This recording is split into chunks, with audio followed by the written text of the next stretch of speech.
What's up, guys? Welcome back to Rowing Through Life. This is Paris, and this is my lovely wife, Nicole. Hello! Today, we have something very, very exciting for you guys.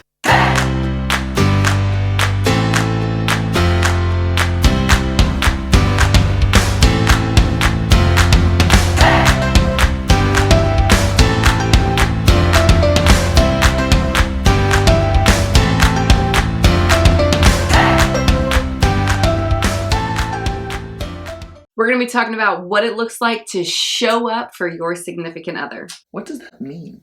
Well, I think showing up for your significant other is, I always use this analogy. When you invite someone over to your home for supper, you're expecting them to show up, and maybe you're expecting them to bring a side dish. Maybe you're expecting them to be on time. Maybe you're expecting them to come with your favorite casserole or whatever it may be. You're expecting them to show up to the thing that you've invited them into. And so similarly in a marriage, even with friendships and relationships also, but today we're just going to focus on marriage. But in marriage, we're asking our spouse to show up for us in different ways. And so today we're going to talk about what that looks like, what showing up looks like for us, has looked like for us, how that's changed in the seasons, and how it can look like for you and your significant other, and how to really hone in on the specifics of what it means to show up for your significant other. So, when you're showing up, I think that begs the first question is, what does that look like and how do you do it? One thing that we discovered when we first became married is that we are a lot different.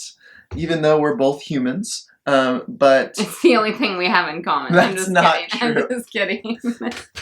We communicate differently. We have different preferences. We have different love languages, and we'll talk about what that means. There was a lot of different stuff. And just because you guys are in love and just because you're married doesn't mean that you necessarily even think the same way or process the same way. We process very differently. When we were, trying to show up for each other, be there for one another, support one another, whatever synonym you'd like to throw in there, we had a lot of mess ups. We had a lot of not so fun situations because I thought I was showing up for her and she didn't feel the same way because showing up looked completely different for her than it did for me. Yeah. And a lot of times, I'll just add, we show up in the forms in which we want to be shown up for. And so unless you communicate those things, how do I want you to show up in my life and in this marriage and in my heart, then we will just operate out of the place of what we want and our needs and our desires without ever communicating with the other person. What does it look like for you? How do I show up for you? You'll just operate out of what you want them to show up for. Exactly. And that's exactly what I was saying. So my way of communicating, my way of showing up looked very, very different. Even though we had counseling, even though we had both seen marriage done in different ways, it didn't just come naturally for us to be like, oh yeah, how do you want to be shown up for? Like, how do you want this? And so the first step that we always suggest is find a way for you guys to figure out how to show up for each other. Yeah. And this doesn't have to be super serious. It doesn't have to be not fun. In fact, we recommend it be fun, but find a good way and do multiple ways to figure that out. So one way that we did is we read the Love Languages book.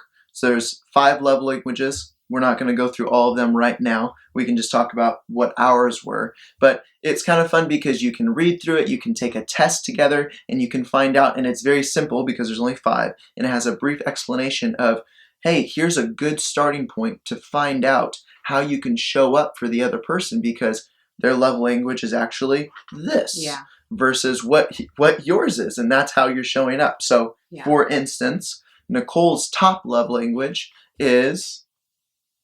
Oh, I'm not telling you what it is. Acts of service. I know what it is. It's acts of service. But that is not at all mine. So my top love language is...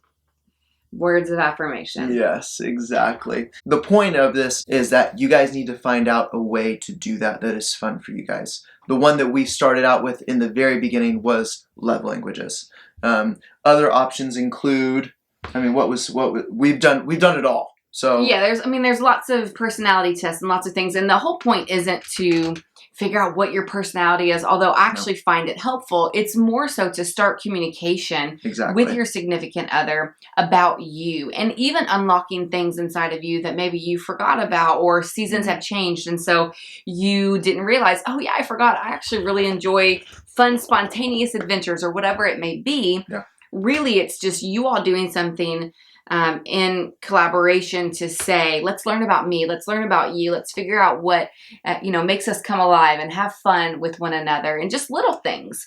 So there's lots of books you can read. We always suggest, read a book together, go through a marriage course together, or a premarital course together, do a personality test, do the silly little, like, take the test on how to have a fun marriage. Like, those things are really silly, but they're actually super fun, and you learn something about your spouse. And you'll see these like roll around on social media or whatever, and you're like, oh my gosh, it's like one of those tests that you get stuck on like at 10 p.m., 11 p.m. when you should just be going to bed. Yeah. But it's like, oh, I learned something about you. Like, what's a state that you've never traveled to that you wanted to travel to? Just little things. The whole point is getting to know them and getting a conversation out in front of you that you might not have on a Monday or a Tuesday over supper. Yeah. Just finding out more about the other person. That's true. And you can just ask the question straight out if you guys are really good at communicating and knowing what each other wants. Like, hey, how can I show up for you? We've had plenty of those conversations as well. But at least for me, Nicole is really good at communicating, hey, here's how I feel loved. Here's what I desire. Here's what I want.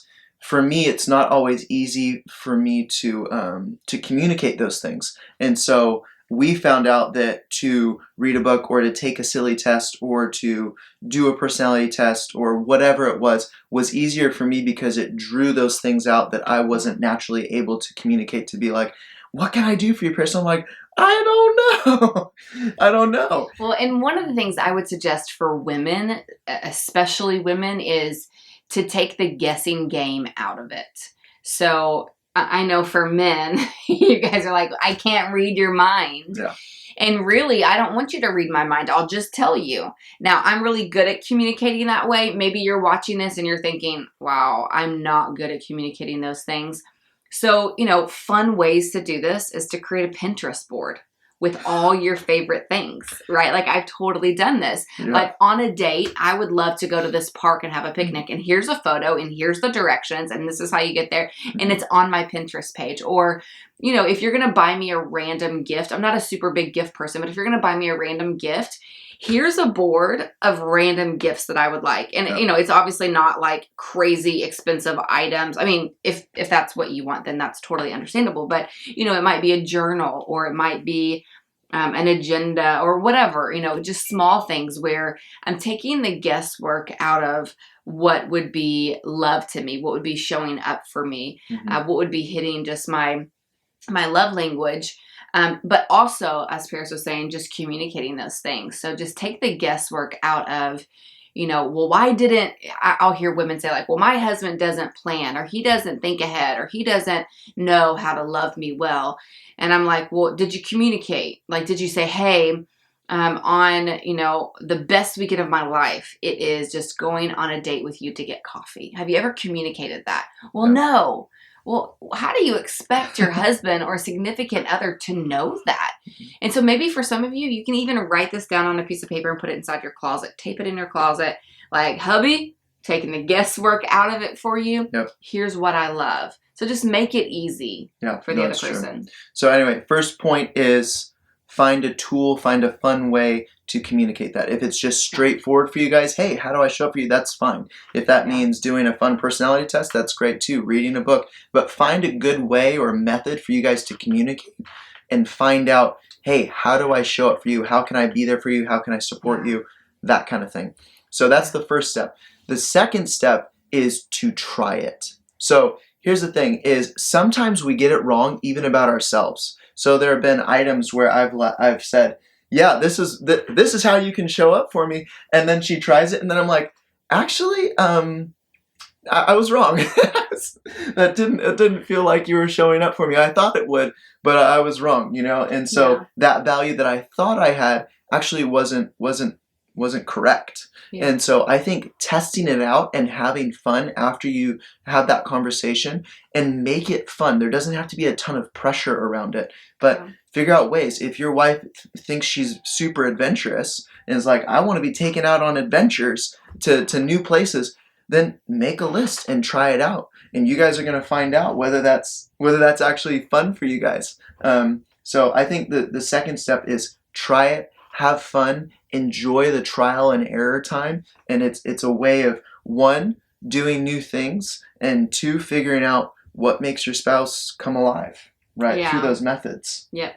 I was immediately thinking about this time that Paris thought it would be really fun for me to go on this 50-mile bike ride through Laguna Beach without any snacks. And I was in like a skirt or a dress, or like dressed up for like one of our first dates. So yeah, And he yeah, acts of takes service me. is her first one, but she also likes quality time. So I was like, let's do quality time with an activity. I mean, and I'm all about an activity. Like, that's fun, but let's It's like true. make it an hour, not 50 miles, on a bike.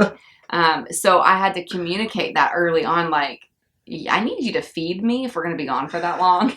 And I did feed you. Yeah, but it was really It late. was a little Like, late. it was not, it was, we learned through it. We But learned. being able to communicate that, is super important. And like Paris said, having fun and figuring out like, oh yeah, that wasn't as fun as maybe you thought that was going to be for me, or maybe I thought was going to be for me.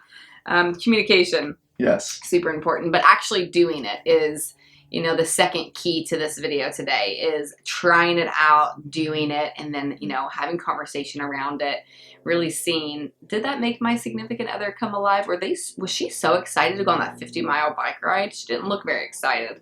Mm-hmm. I probably pretended a little bit, but then I think I told you, and then I remind him often. So Yes. Yeah. So it is. It's test that out and actually do it. And I would say further than that is be consistent. So I find that, we have this, sometimes it comes through argument, sometimes it comes through, nice conversations of figuring out how to show up for you, because we've been married for almost 10 years now, and there's things that we're still learning every day about each other.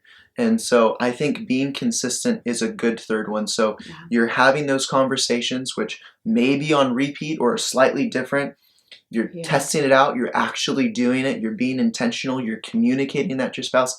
And then the third one is stay consistent. So you're continuing to communicate. Yeah. You're continuing to actually do it and try new things. And again, I think for some of us, this could be drudgery, where it's like, oh my goodness, I'm waiting for this next conversation because I didn't do something or whatever. It doesn't have to be that way. If you can keep it fun and be like, hey, this is what I'm trying, you're communicating, you're being consistent, and you continue to do that through trial and error, but through fun with your spouse. So it's like she said, it's okay to be like, hey, I actually didn't really enjoy it. And don't be scared about the outcome from your spouse.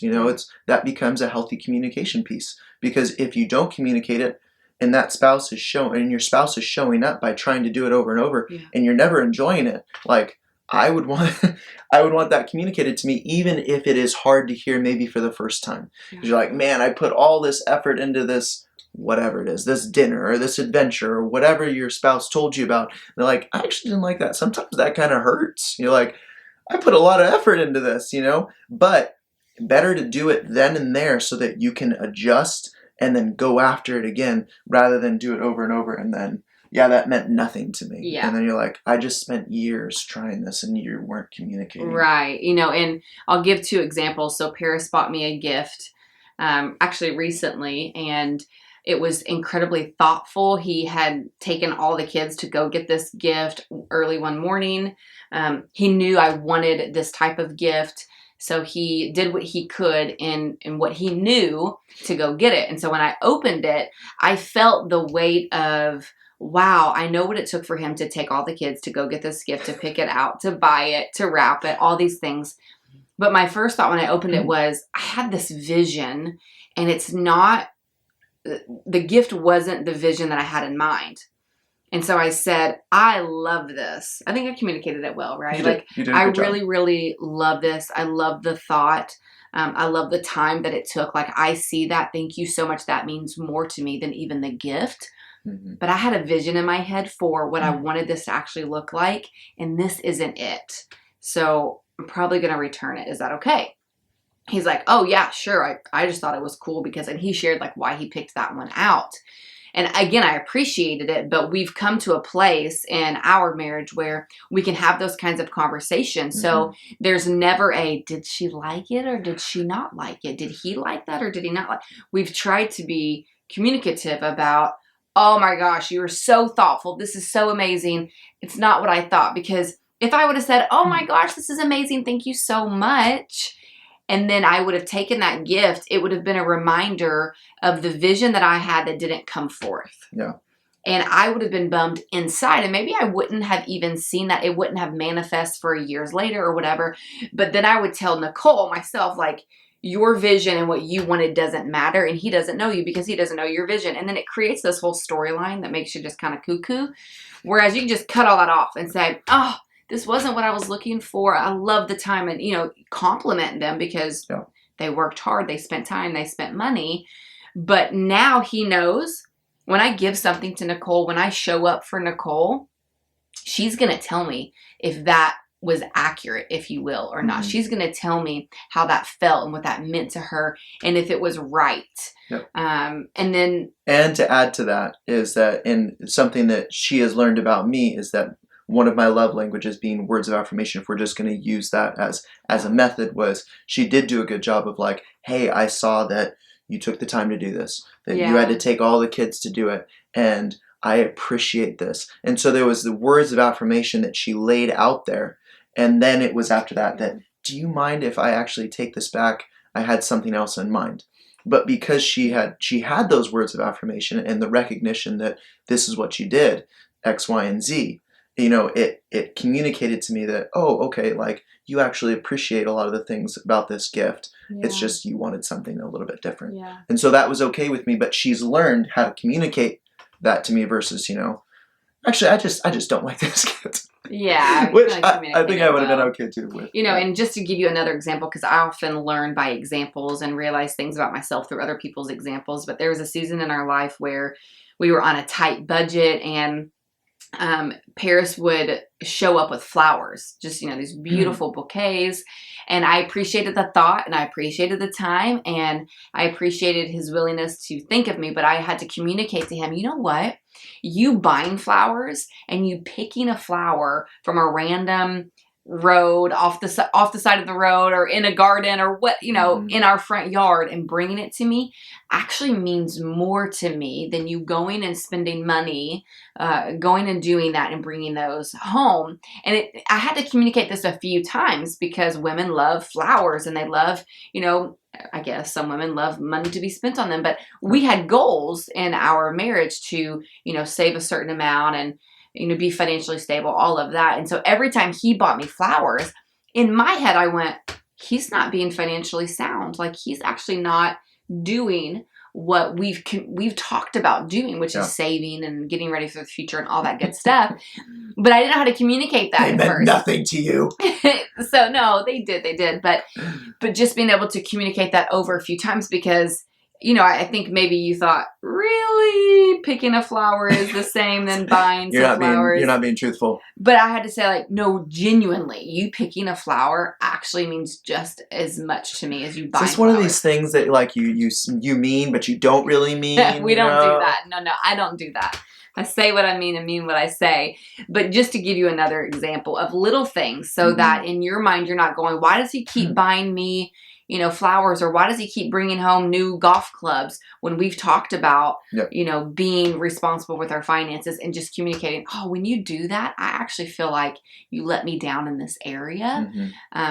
It would mean as much to me just picking a flower, writing me a note, whatever it may be, but communicating that over and over and over, and lastly, like, feedback is huge. Yeah, we've talked about that throughout the entire video, but feedback is so, so important, and being aware that you're going to give each other feedback, having a culture of feedback in your home is so important and helpful. Yeah. And it doesn't have to be disrespectful. You can do it in a very honoring way to one another. So, I just have to carry scissors in the car and, stop off on the side of the road and cut random people's flowers in their front yards. That's really sweet if you did that. I've done it before.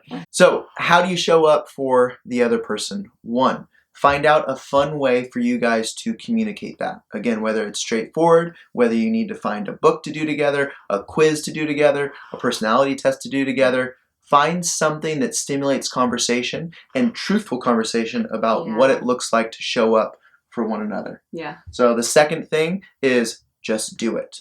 This can be trial and error. It can be fun, but the idea is you're trying something new that might feel foreign for you because you're dealing with a different individual with different values and different way of communicating. But the only way to get it done is to try it. And then through feedback, you guys can perfect the method.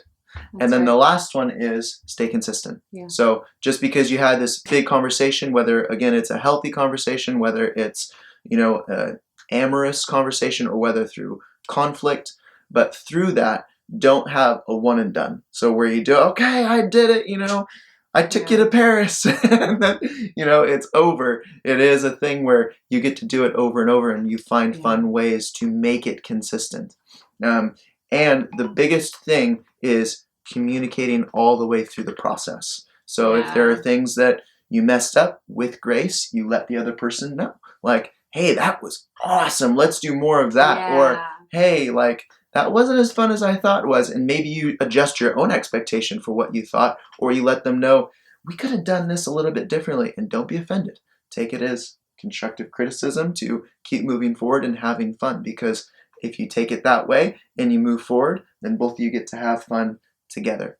And you can create that language. Like, you could say something like, can I give you some communication notes? Mm-hmm. Or can I give you some connection notes? Can I tell you how to be more connected to me in this area? And just continuously communicate those things so that there's no guesswork, there's no expectation that hasn't been explained or expressed, and that you're constantly growing closer to one another and ultimately towards Christ together. Yep, exactly. So that's how you show up.